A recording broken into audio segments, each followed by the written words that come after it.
Well, good evening, everyone. It is Shooter Scott Henderson, and we are going to go over swing trade note for September 22nd, I believe it is, Sunday. So, of course, at the end of our presentation, please do review our disclosure. Now, straight up, my main interest is this Wolfspeed. I have been stalking this thing, I think, since, goodness, at least June, and I've missed it. But let's jump right into it. So, last week we had a decent week. $8.36 a contract. That's even after taking a hit on frickin' trying to short SPY. I don't know why I've been struggling short long term. I don't know what's up. So short term, hey, 5-minute time frame, it's easy peasy. All right, we're still holding PZZA. It's dropped below the breakout line that I had noted. I don't really know what I want to do with it because I think it's still going to go. Count says we're putting in a low here, so probably just going to wait and see because we did have a decent week. We got plenty of time. I think we have October's. I think we got 30 days plus, I think. Or no, not quite 30 days, about 28 days. And then CMA, we're well in the money and it moved. I think we're at 61.92. So we're like $4 into that move. It should be a decent trade. All right, let's look at earnings. Now, first thing I want to note, mind your earning. There's a few of the charts that have earnings on there and then a few of them that don't, only because I ran out of time. And I still have charts I'm trying to look at now because I have so many candidates, not even funny. I want to pick the better ones. So as far as earnings this week, I like a lot. I like AutoZone, right? I like Thor. I like KB. I like Progress Energy, right? Stitch Fit. I mean, come on, the whole day. It's like maybe I could just make bank on Tuesday and be done. Yeah? Then, Micron, very interested in that. Jeffries, I like that. I like Costco. I like CarMax. I mean, come on. Why don't you just Vail Resorts too? I'm just now thinking there. So, hey, with that in mind, we got some continuation plays and breakouts. Tesla, I think I got 3 contracts open on that, but I'm not going to say anymore because I should have a full position on. I should have 2x position on because we're going to bust above 244. It's going to run. October 10th is that event. I just kept hoping it'd give me a better pullback so I can add to that. Then we've got ARM, VRT, Goog, Apple, Microsoft, FedEx, Airbnb, KB, AZO, XOM, Micron, KMX, Cost, Stitch Fit, and Jeffries on our continuation or breakout kind of plays. 50% back, BNTX, JBL, JPM, MITK, PKX, which by the way, the options on that just stunk, so it's a common share play. SRX and Wolf. My real top plays on the 50, JPM and Wolf are the ones I really like. I like BPNX, but I've never traded it, so I have no idea how it's going to react to these kind of conditions. So now I tried to simplify this, and hopefully it works. More because I started playing around with AI and AI and AI. I was on like 20 platforms, and I got really lost yesterday. So I ran out of time. Just being candid, we've planned for about 4 to 6 hours on the weekends to get this done. And sometimes it takes a little more. There's a lot of charts, but Wolf, let's talk about it. So right now at 728, we have, what looks like a divergent low. And forgive me, I'm noticing, well, no, there's the RSI. By the way, when I circle it, I try to mark that on each chart. It's something I do like second nature. I mean, looking at it, seeing if I have divergence, okay? But I sometimes forget to mark. Just being, hey, it's what it is. So 50% pack of our B to C leg comes up to 1907. We're at $8, right? $8. I like this. So, however, we want to be conservative. So start off with $10 calls, add $15 calls. When it's working, we're in the money on the 10s, add November $20. Maybe roll out to some Decembers, okay? But honestly, the Novembers were the only ones that didn't have some huge spreads. I don't like paying for it. But as history tells me, or as history has proven, that's probably an unfounded bias because we just pay a higher premium and we still like it, just like we like a fancy car, right? All right, let's look at ARM. Now, this is a breakout candidate, October 145 calls. No earnings date is reported, but it's all over.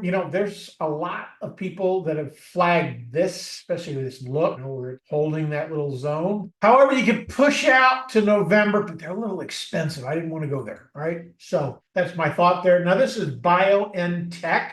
This is the one I said I haven't ever traded. Really a scary looking chart. It's it's very risky, but I like it. Okay. It's about what? I can't really tell, 112.51. So above this candle is where I would add, and then we're looking for about 120. So we're looking for about $9. That was a pretty euphoric move. The problem here is it stops, goes below that 110.34. It's probably going to flush down to here first and then go. Keep position size a little small on that one, or lighter than usual, and then don't add until it gets above that 114.33. It's really the simple game plan. All right, hopefully that made sense. Now Java, this one just caught me. I have not ever looked at this one. Man, it's a beautiful looking chart, isn't it? My God, look at this. Some clean. I mean, the only thing is we don't really have a divergent low here on this, but that is true in impulse legs up. And we are in wave 1 of 2, and then what? We got 3. You know, now notice how long 1, right? And 3 is showing. This is showing to be a leading diagonal with a shallow 3. If this becomes a true impulse and extends, we could see 240. I spent a lot of time looking at this one because I was looking at the divergent. You know, look at these, man. Look at this rolling ball. This just, to me, is beautiful symmetry, because what typically happens is you have a large 1, a slightly lighter 2, and a smaller 3. This is building. Different look. Don't see it on a lot. But to me, that implies there's a lot of interest in this, and I really don't know too much about JBL. I sure like the look. 113 to 126, nice move. So we're at a little bit of a breakout right here. We get above that 118.26. That's where I would add. I might even go 2x on this one. Starts moving and continues right into it, because this one I like the way. Just a pretty chart. All right, now JPM. You know, I looked at it last week. What is Tuesday, I think, and I never looked back, didn't flag it, didn't know, had no alerts on it. We should have entered it last week. Yeah, it is being canceled. Chart I like to trade. I like to trade JPM in the city. Don't remember why I didn't, but close below 288.78 is the stop. Or that's what I would use, because it sort of breaks the trend. Sometimes these reverse quickly and become an impulse down. I don't think that's the case here. So the November 2020 calls, earnings have passed. So our swing target's about 217. So, you know, just about $6.50 from where we are. Should pay decent. You can roll down to something lighter than 220. I just like the price. You know, I always try and get in that $500 a contract box, and that's mostly for managing my risk management, you know, because if you do a $700 contract, a $500 contract, and a $1,400 contract, maybe it's too complicated for my simple mind. But I get 10 or 12 of those, and I'm like, holy shit, I got to get a piece of paper out and write them down and figure, okay, what's my mean? What's my average? Where should I be? You know, so that, you know, I do that for management of my positions. That's the reason. So, all right. Again, break below that 208.78. All right. Let's look at this. I don't even know what it is. Some kind of system. Now, huge gap. I'm assuming it's earnings yet. Divergent low firm, right? Excuse me. No, I'm incorrect in saying that. No. That's my double low. I got my line in there. As I'm looking, this circle should be over here. I've got it in the wrong spot. All right. So we should break back down to about 833. I like it there as far as a better entry. And I'll update that chart and post it so it's updated in there. January $10 calls. Reason is the spreads were bad in a lot of different time frames, and we weren't paying that much for January's.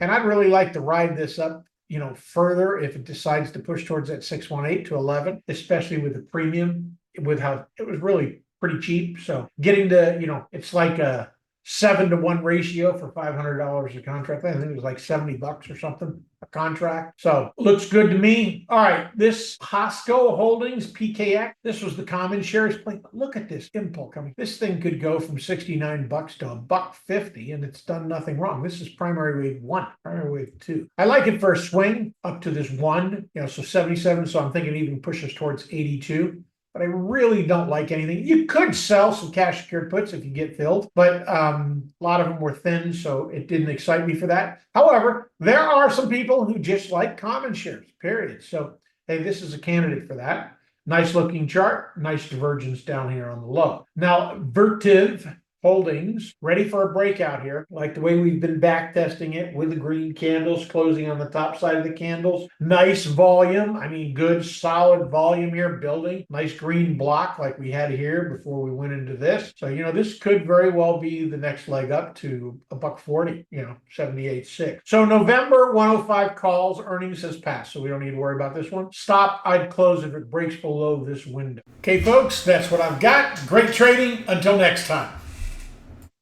Have a great night.